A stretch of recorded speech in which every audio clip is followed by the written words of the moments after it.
کہ فرعون کون ہے۔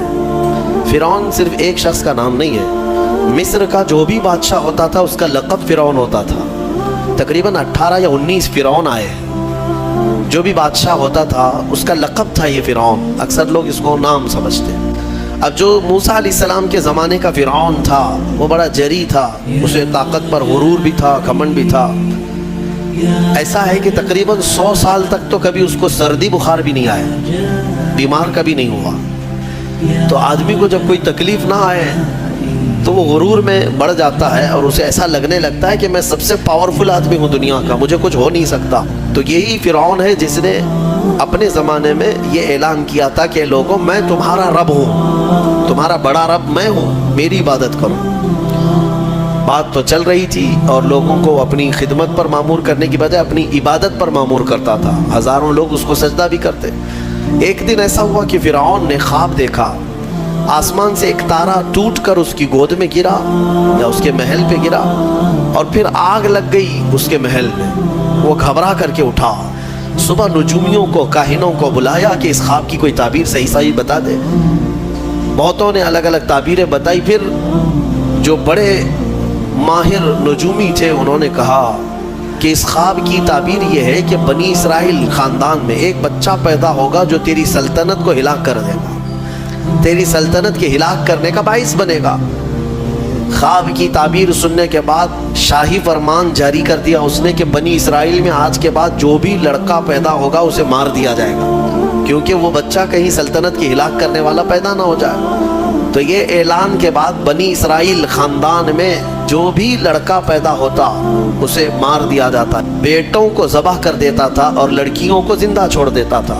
1 سال کے اندر انہوں نے 12,000 بچوں کو ذبح کیا، پیدا ہوتے ہی قتل کر دیتے تھے۔ لڑکے کو زندہ رہنے کا حق نہیں تھا، صرف ڈر تھا۔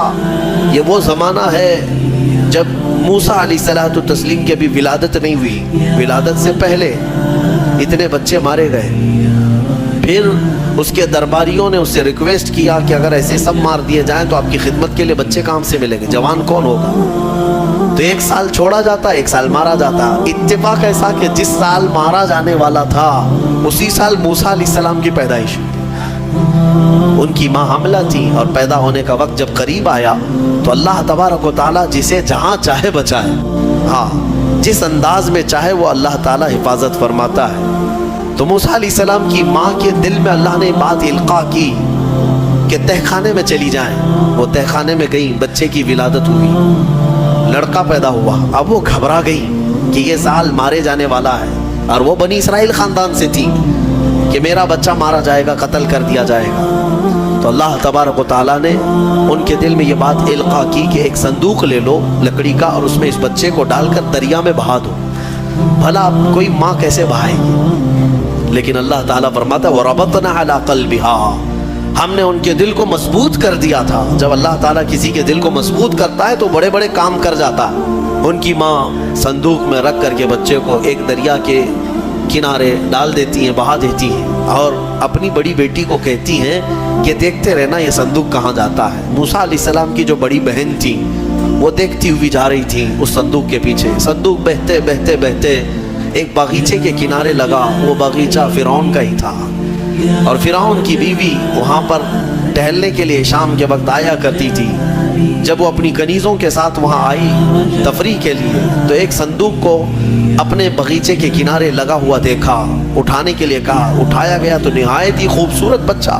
اللہ تعالیٰ نبیوں کو خوبصورتی دیا ہی ہوتا ہے۔ فرعون کے گھر میں کوئی بچہ نہیں تھا، اولاد نہیں تھی، تو فرعون کی بیوی نے اٹھا لیا اور کہا کہ لاؤ یہ بڑا خوبصورت بچہ ہے، حسین بچہ ہے، اور اپنے محل لے آئی۔